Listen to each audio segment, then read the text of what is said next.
Sí empezó a grabar, ¿verdad? A ver.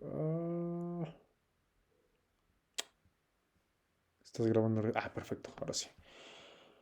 Ok. Y por favor, todos díganme si pueden ver la pizarra.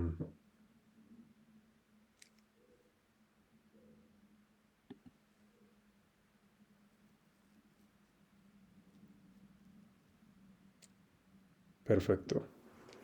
Ok, entonces, como dijimos, vamos a empezar por límites.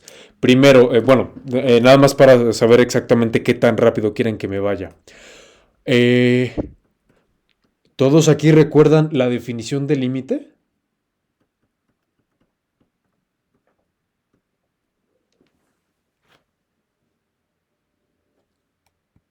El límite de una función, no de una sucesión.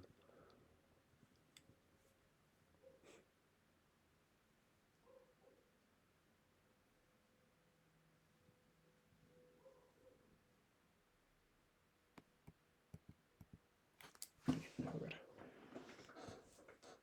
Voy a empezar entonces por definición. Bueno, no, voy a empezar con un dibujo mejor. Entonces, no sé si alguien recuerde la definición epsilon delta de límite. Si me la puedo decir más o menos, o me digan, pues la verdad no me acuerdo exactamente cómo va.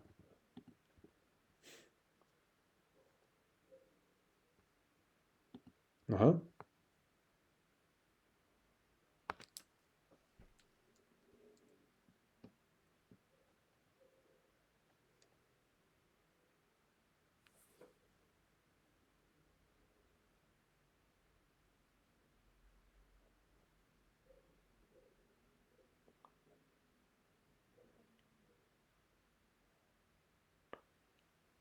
Creo que estuvo un poquito al revés, pero no.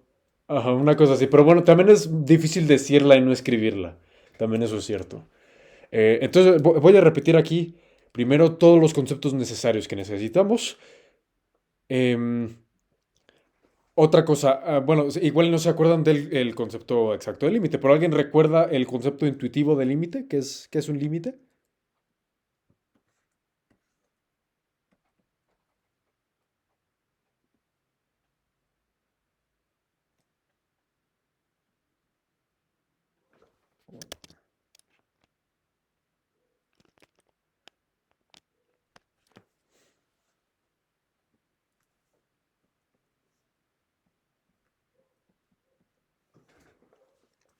Ok, entonces les voy a dar primero un repaso de la definición rápida.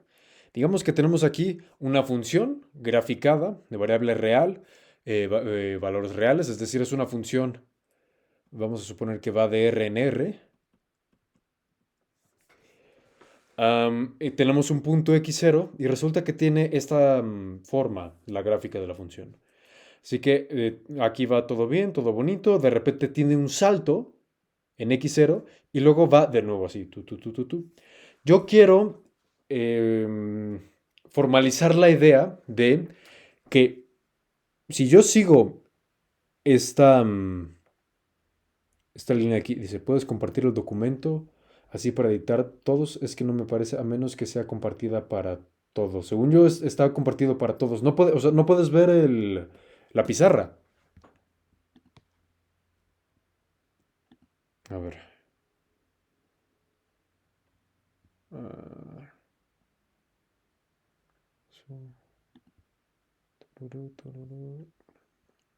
ahorita no te sale nada. A ver. Ahora. Perfecto. Ok. Entonces, sí, de nada. Esta es la imagen que uno tiene en la mente. Si yo me fijo en lo que pasa en la función sin contar al punto x0, pues intuitivamente hablando, vamos a decir que el límite es este punto de aquí. No el punto este que tengo yo acá, que está en la evaluación, f de x0. Este no va a ser el límite, sino el que antes parecía, o sea, lo que pasa sin el salto. En, en términos un poquito más formales, lo que va a pasar es lo siguiente. Si yo me fijo en una pequeña vecindad de este punto, o sea, si yo me fijo nada más en los valores que toma en esta vecindad del punto, resulta que toda esa vecindad de valores va a ser muy pequeñita. O sea, si esto de aquí es pequeñito, pequeño, o sea, si es pequeño ese radio de la vecindad de x0, resulta que también va a ser pequeño este radio de aquí. Pequeño. ¿Ok? Eso va a pasar incluso si la función es continua. O sea, si yo voy a hacer otro dibujo. Bueno, creo que se parezca más a la función que teníamos arriba. A ver, digamos que tenemos exactamente la misma función. F de x. Y aquí está x0. Exactamente la misma función, salvo que aquí sí va a estar definida en este puntito en lugar de dar un salto. Entonces resulta que el límite aquí no va a cambiar porque yo solamente me voy a fijar de nuevo en la vecindad agujereada. O sea, voy a tomar los valores de toda la vecindad, salvo lo que ocurre en el punto x0. Ok, esto... déjame pensar cómo conviene que lo dé primero. Ok, primero les voy a dar la definición de continuidad y luego les voy a dar la de límite. Normalmente se hace al revés, pero creo que la de continuidad es un poquito más fácil. Así que con eso se va a entender un poquito más la idea. Definición. Sean A un subconjunto de los reales, f una función que va de A en R y x0 un elemento del dominio de la función A. F se dice continua en x0 sí, y ahora sí, vamos a recitar la definición que ya tenemos para el límite. Para toda epsilon mayor que 0, existe delta mayor que 0, tal que para todo x en el dominio de A, si el valor absoluto de x menos a es menor que delta, entonces el valor absoluto de f de x menos f de a, perdón, no es a, es x0, le puse x0. X0 es menor que delta, x0 es menor que epsilon. Ok. Entonces, ¿por qué tenemos esta definición? ¿Cuál es la idea detrás de esta definición? Epsilon, a ver, voy a poner aquí intuición.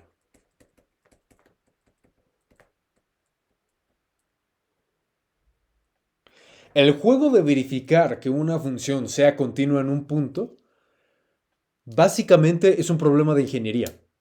Solamente que normalmente no se nos presenta ese problema de esa manera. Pero básicamente lo es. Es decir, epsilon es un margen de error.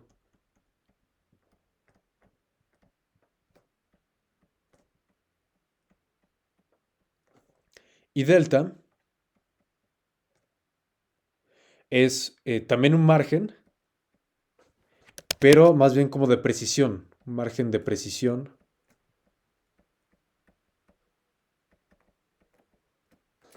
Y es más. Epsilon es un margen de error dado, es decir, yo no lo elijo A mí como que llega alguien y me da el margen de error y yo le tengo que armar el delta, le tengo que armar un margen de precisión, un margen de precisión necesaria.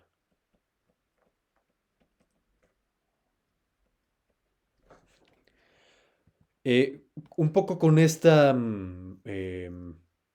nomenclatura, ¿cómo se lee la definición de continuidad? Pues dice, si tú tienes que f es una función continua en x0, eso significa que si tú me das cualquier margen de error, es decir, de una vez voy a hacer la gráfica, aquí está x0 y aquí está f de x0. Si tú me das un margen de error, aquí está el margen de error, ¿no? El radio de esta vecindad es epsilon, que es el margen de error. O sea, yo no me puedo salir de este margen. Entonces, como es de radio epsilon, pues normalmente epsilon lo pensamos como un número chiquitito. Por eso es un margen de error, ¿no? Yo creo que el error sea pequeño. Entonces, si a mí me dan ese margen de error, yo lo que digo es que puedo encontrar un margencito también chiquito. Este, esto es delta. Con el cual yo voy a tener la precisión necesaria para que si yo me agarro cualquier punto en esta vecindad, o sea, dentro de mi margen de precisión, por ejemplo, este de aquí, que sea X, entonces va a caer acá y este va a caer acá. Resulta que si X está en el margen de precisión, f de X va a estar en el margen de error. ¿Ok? Entonces, a mí me dan cierto margen de error. Yo tengo que encontrar qué tan preciso debo ser para que los errores no sean muy grandes, que se mantengan en esa vecindad. No sé si hay alguna pregunta.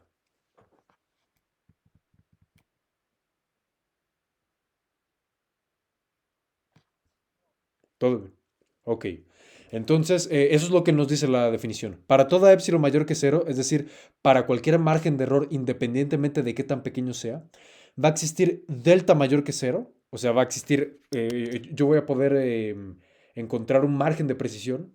De tal manera de que si yo me agarro cualquier punto que esté lo suficientemente cerca de x0, o sea, que esté en este margen de precisión, recordemos que el valor absoluto de x menos x0 es la distancia del punto x al punto x0, va a resultar que el f de x va a estar en mi margen de error. O sea, la distancia de f de x a f de x0 va a ser pequeña, más pequeña que mi margen de error, el epsilon.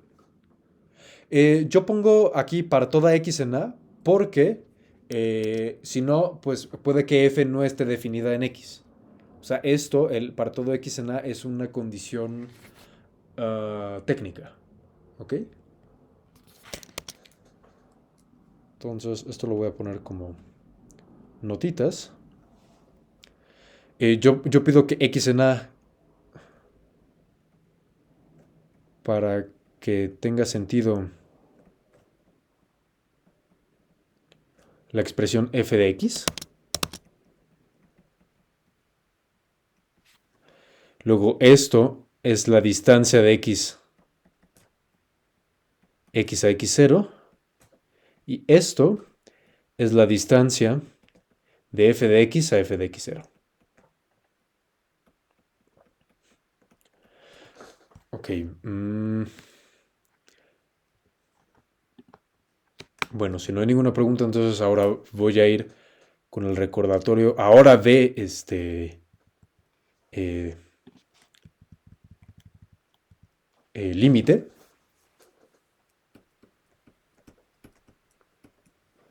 Y para eso requiero una definición preliminar, que es la de punto de acumulación.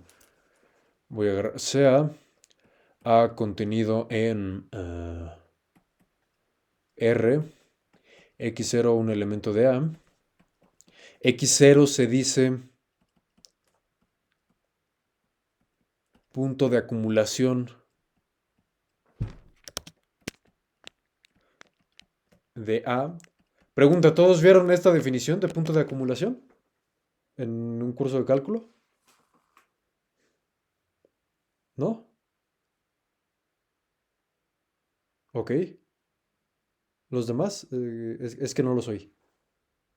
Abrieron el micrófono, pero no los oí. Creo que eso fue un no. Es que casi no se te oyó, Ramiro. Pero bueno. Am, entonces X0 se dice punto de acumulación de A. Sí. Sí, ¿qué pasa?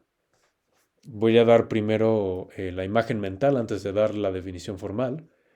Digamos que A. Voy a hacer el dibujo mejor. Digamos que tenemos aquí A y tenemos, por decir algo, una sucesión de puntos. Mm, Será bueno una. No, ¿sabe qué? Mejor no una sucesión de puntos, sino simplemente un intervalo. Digamos que este es A, ¿no? Abierto por la izquierda, cerrado por la derecha. Y digamos que aquí tenemos a X0. Entonces, en este caso, X0 no es elemento de A, estamos de acuerdo. Porque este intervalo es abierto en X0. Por definición, eso significa que X0 no es elemento de A. Sin embargo, X0 está pegadito a A. ¿Qué significa que esté pegadito? Significa que yo puedo encontrar elementos de A que estén arbitrariamente cerca de X0. O sea, yo me puedo acercar a X0 tanto como yo quiera usando elementos de A. Eso se hace formal de la siguiente manera. Sí, para toda epsilon mayor que 0 existe X elemento de A tal que la distancia de X menos X0, de X a X0, sea menor que epsilon y X sea distinto de X0. ¿Ok? Entonces, aquí, ¿qué es lo que está pasando? Yo primero me estoy dando un epsilon mayor que 0. Entonces, epsilon es de nuevo, podemos verlo como un margen de error también, o una precisión que yo quiera para una aproximación. Le voy a poner margen de error para ser congruentes con lo que antes teníamos. O bueno, no es cierto. No es cierto. Más bien aquí epsilon sí va a ser precisión. La precisión que yo quiero. Es más, de hecho, le voy a cambiar. No le voy a poner epsilon. Epsilon no es. Epsilon no me servirá. Más bien lo que yo quiero es delta. ¿Ok? Ahora sí, ahora ya está más bonito. Entonces, de nuevo, yo delta lo voy a pensar como la precisión que yo quiero. Entonces me dicen, si te dan un número mayor que cero, llamado delta, chiquito, yo puedo encontrar una aproximación a x0, o sea, una cantidad x, o sea, recordemos que x es un número real, así que es una cantidad en mi conjunto A, de tal manera que aproxima extremadamente bien a x0. Lo aproxima muy bien porque o lo aproxima con la precisión que yo quiero, porque la distancia de x a x0 es menor que delta. O sea, este, eso significa que x aproxima a x0 con precisión, con mucha precisión.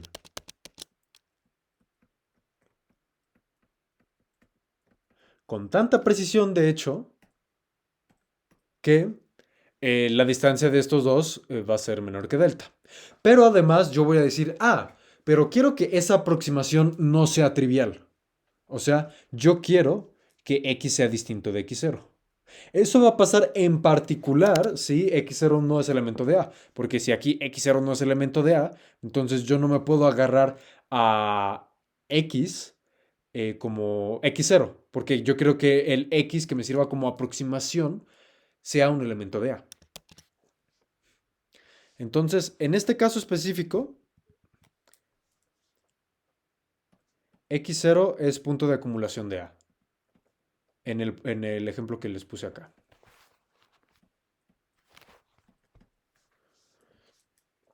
Luego, abajo. Am, ¿Qué otro ejemplo? Bueno, vamos a poner un ejemplo un poquito más sencillo incluso. Digamos que A es este intervalo abierto que acabo de poner y x0 es este señor de aquí. Entonces, en este caso, x0 sí que es elemento de A, ¿no? Está dentro del intervalo abierto. Yo les hago una pregunta. ¿X0 es punto de acumulación de A en ese caso?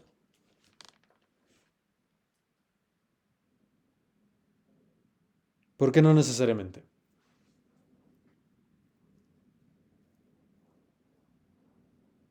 A ver, ¿qué pasa si... Ajá, ajá.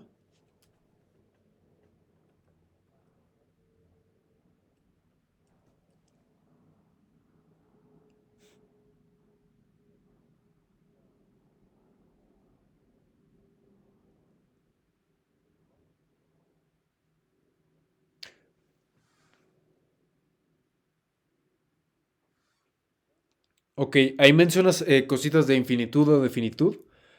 Este... recordemos lo siguiente, para que x0 sea punto de acumulación de A, yo lo que quiero es que para toda delta mayor que cero haya un elemento de A. No es necesario que haya infinitos, aunque bueno, si es una consecuencia de esto, o sea, vamos a poder decir que es una proposición, de que si hay uno hay infinitos, pero en realidad solamente por la definición es necesario nada más que haya uno.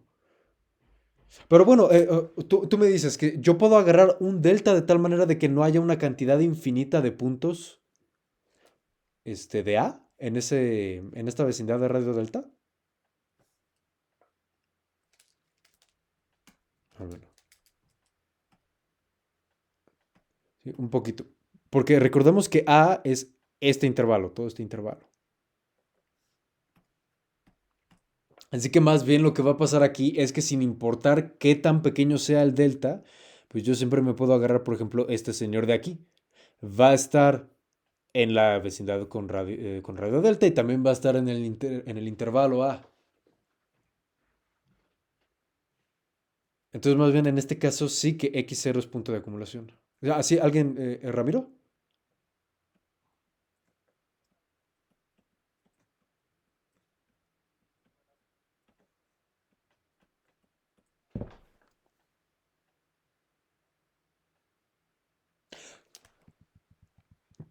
Es- eh, Tiene sentido lo que dices, sin embargo, veamos de nuevo la definición.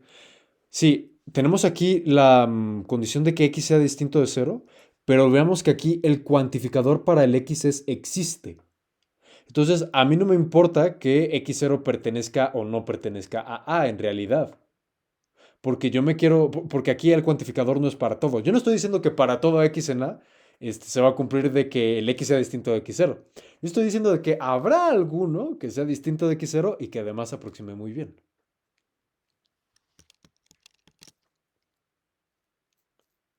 No sé si me explico. ¿Hay alguna pregunta? Ok, ok. De acuerdo. Entonces, en este caso sí que es x0 es punto de acumulación de A. ¿En qué caso no es punto de acumulación de A? Cuando es un punto aislado del conjunto. Es decir, digamos que, bueno, aquí voy a dar voy a poner algunas cositas. Voy a poner explícitamente quiénes eran estos conjuntos. Aquí va a ser un intervalo A, B, etcétera. Abajo voy a poner que A sea el siguiente conjunto. Va a ser el intervalo 0,1 unión el conjunto unipuntual 2.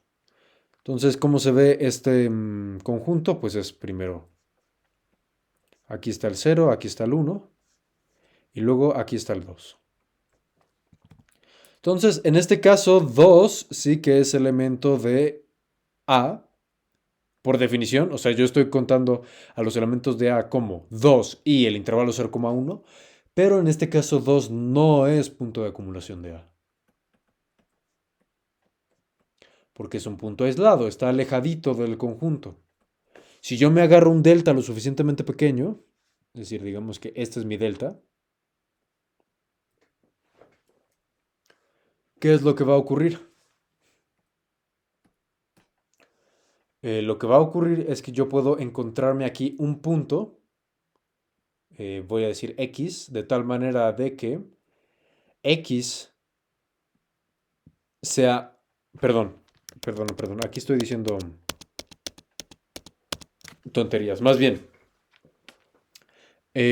aquí va a ocurrir de que si yo me agarro cualquier punto dentro de la bola de radio delta y que no sea 2, o sea, por ejemplo, este de aquí, X, entonces va a ocurrir en este caso que X no va a ser elemento de A. O sea, para que 2 fuera punto de acumulación, yo requiero que poder aproximar a 2 con la precisión que yo quiera, pero de manera no trivial. O sea, no puedo agarrar a mi punto de aproximación como el mismo 2. Lo que estoy viendo yo aquí es que si mi precisión yo quiero que sea muy pequeña, o sea, si mi delta es lo suficientemente pequeño, entonces cualquier punto que aproxime bien a 2 y que no sea 2 va a caer fuera del conjunto. Por lo tanto, 2 no va a ser punto de acumulación. ¿Ok? Ya. Se me olvidó mencionarles que a lo largo de las sesiones yo les voy a estar dejando tareitas pequeñas. Esas no es necesario que las entreguen, esto pues no es un curso formal en realidad, pero si ustedes las hacen, yo se las puedo calificar, bueno, no calificar, nunca les voy a calificar nada, yo se las puedo revisar con todo gusto. Entonces, ejercicio, demostrar formalmente que 2 no es punto de acumulación de A. Bueno, y voy a poner una vez más quién es A. De A igual a el conjunto 0,1 unión 2.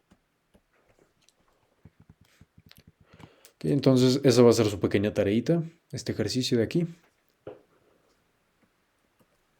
Que y ahora sí les voy a poner la definición de límite. Primero, ¿por qué les puse aquí la definición de punto de acumulación? Esta es necesaria para poder formular la definición de límite. Porque cuando uno habla de límites, siempre, como habíamos visto en el primerísimo ejemplo, yo me voy a querer fijar en el dominio de la función sin contar al punto x0, que es hacia donde voy a estar calculando el límite. O sea, yo voy a querer poder aproximarme lo suficientemente cerca a x0 sin ser x0. Voy a hacer la definición formal. Sean A subconjunto de los reales, x0 número real punto de acumulación de A. Entonces, en este caso, yo no le estoy pidiendo que x0 sea elemento de A o que no sea elemento de A. Simplemente le pido ser punto de acumulación. Y ahora f, una función de A en R. Bueno, A contenido en R, x0 en R, punto de acumulación de A. Y f, esta función de tal manera que... no, así está bien. L en R se dice límite cuando f o límite de f de x cuando x tiende a x0 Y se escribe, hay dos maneras de escribirlo. Límite cuando x tiende a cero de f de x igual a L o f de x cuando x tiende a x0 tiende a L. Sí, y la definición es muy similar a la que teníamos para continuidad. Para toda epsilon mayor que cero existe delta mayor que cero, tal que para toda x en el dominio de A, si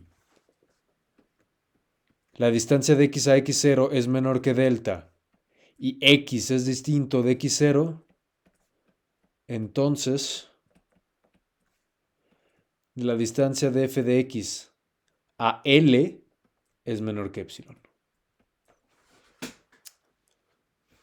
Entonces, aquí tenemos la misma idea de epsilon, esto va a ser un margen de error, o sea, esto corresponde al error, y delta corresponde a la precisión.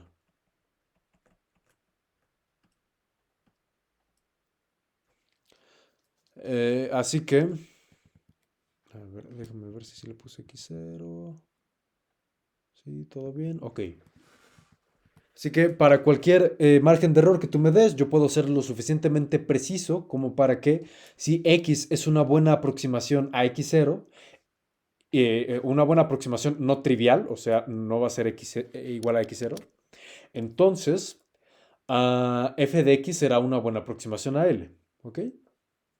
Esa es la idea. De una vez les hago spoiler. La noción más importante de estas dos es la de continuidad en realidad. La noción de límite se define casi exclusivamente para poder definir la derivada. Porque lo importante de los límites es que yo puedo evaluar un límite, por ejemplo, cuando x tiende a x0, sin necesidad de que x0 sea elemento del dominio. Y eso ayuda mucho cuando uno define las derivadas, porque uno tiene que calcular el límite del cociente de Newton. Y ese cociente de Newton resulta que no está definido en el punto en el que uno está calculando el límite. Así que en realidad el límite sirve para calcular o mejor dicho, para poder definir la derivada o para poder probar que una función es continua. Pero en realidad esos son los dos, las dos utilidades de la noción de límite. La noción de continuidad es muchísimo más importante, porque esa se, mm, se generaliza a muchos más ámbitos. Bueno, la del límite también en realidad, pero es menos ubicua.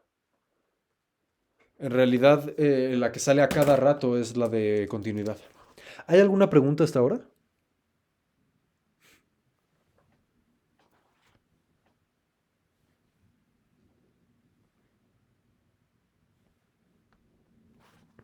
Ok. Ah, de acuerdo, entonces yo creo que... Ah, bueno, otra cosa, ¿recuerdan la definición del límite de una sucesión?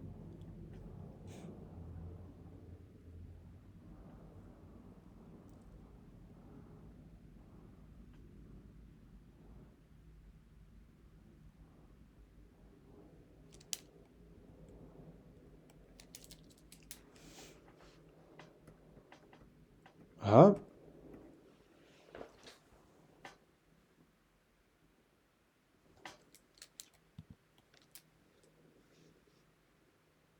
¿Existe un qué?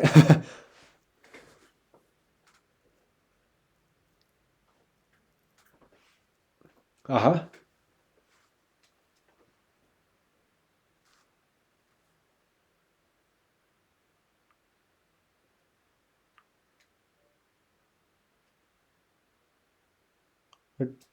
Exacto. Esa es la definición. Bueno, ya me dieron la definición de sucesión de límite. Ahora díganme la definición de sucesión, por favor. ¿Qué era una sucesión en R?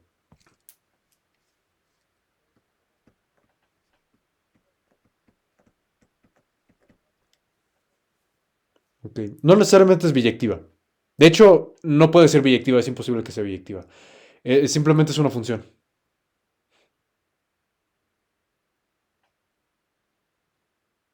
Pero sí, esa es la idea. Una sucesión es una función. Le voy a poner a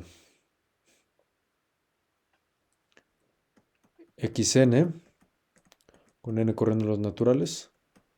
Es una función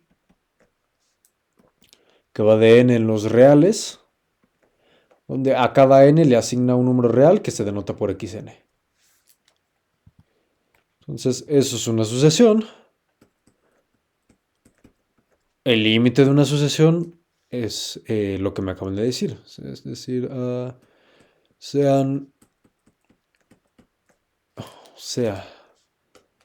xn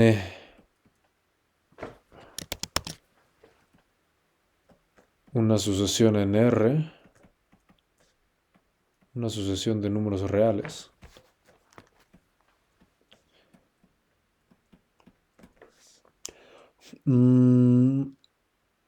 Ajá. ¿Qué quería decir? Ah, sí. El en R se dice límite de xn. Y de nuevo, se escribe igual que lo que teníamos antes, ¿no? Se escribe límite cuando n tiende a infinito de xn igual a L, o xn cuando n tiende a infinito tiende a L. Sí, para toda epsilon mayor que 0 existe un índice n mayúscula, a partir del cual, o sea, tal que para todo índice mayor, mayor o igual, para todo índice n minúscula mayor o igual que n mayúscula, ah, se cumple que el valor absoluto de xn menos L es menor que epsilon. ¿Ok? Entonces, esa también ya la conocían al parecer. ¿Hay alguna pregunta sobre esta definición?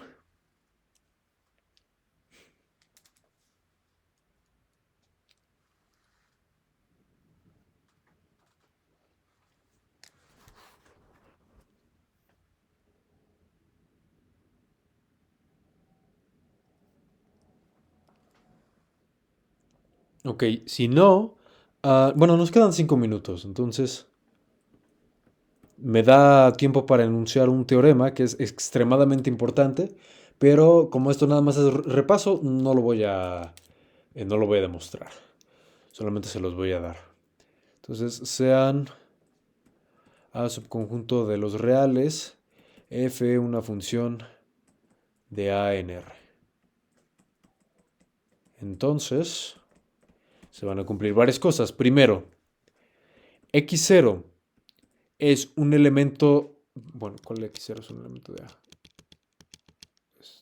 Se me olvidó poner aquí que quiero que x0 sea un número real. Un número real. Ahora sí, entonces se van a cumplir varias cositas. Lo primero es que x0 es un punto de acumulación de A. De nuevo, esto significa que yo puedo aproximar con la precisión que yo quiera a x0 con elementos de A de manera no trivial. Sí y solo sí, x0 va a ser punto de acumulación, sí y solo sí existe una sucesión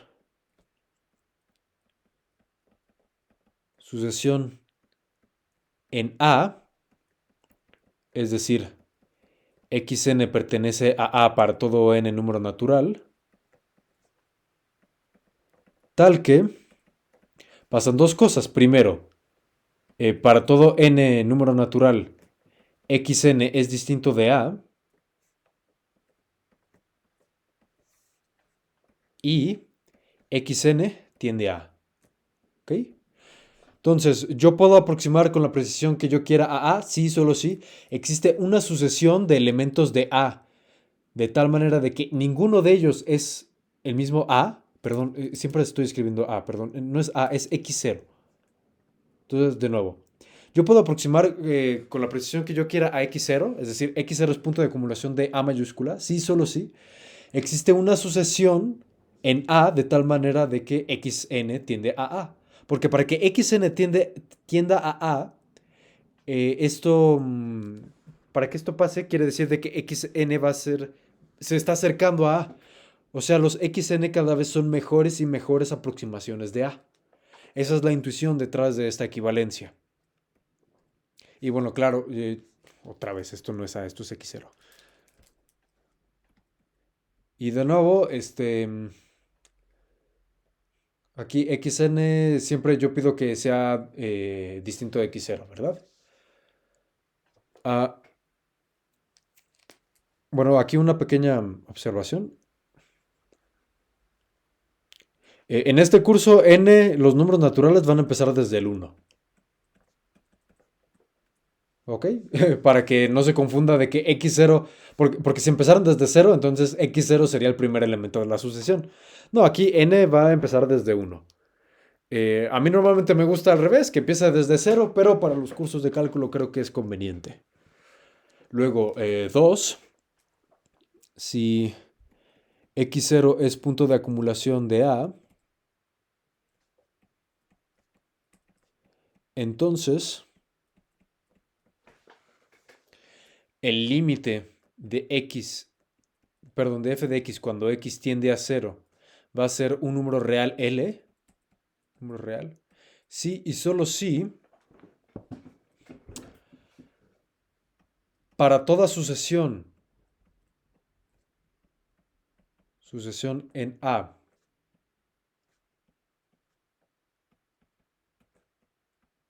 tal que para todo número natural xn no es x0, se tiene f de xn cuando n tiende a infinito, bueno, es más, no lo voy a poner así, lo voy a poner como límite cuando n tiende a infinito de f de xn va a ser igual a l. ¿Ok? Entonces, f de x va a tender a l si solo si f de xn tiende a l para cualquier sucesión que tienda a x0. Aquí no lo puse. Tal que... Se me olvidó poner eso. Tal que límite cuando n tiende a infinito de xn es igual a x0 y pasa todo lo demás, ¿ok? Y yo creo que eso sería todo por hoy, porque ya no tenemos más tiempo. Quería poner otros 2 puntos más, pero prefiero que se quede así ahorita, que digieran esta información. Ya mañana pongo los puntos que me faltan y empezamos con derivadas, yo creo. O igual y menciono un par de teoremas más de esto. ¿Hay alguna pregunta?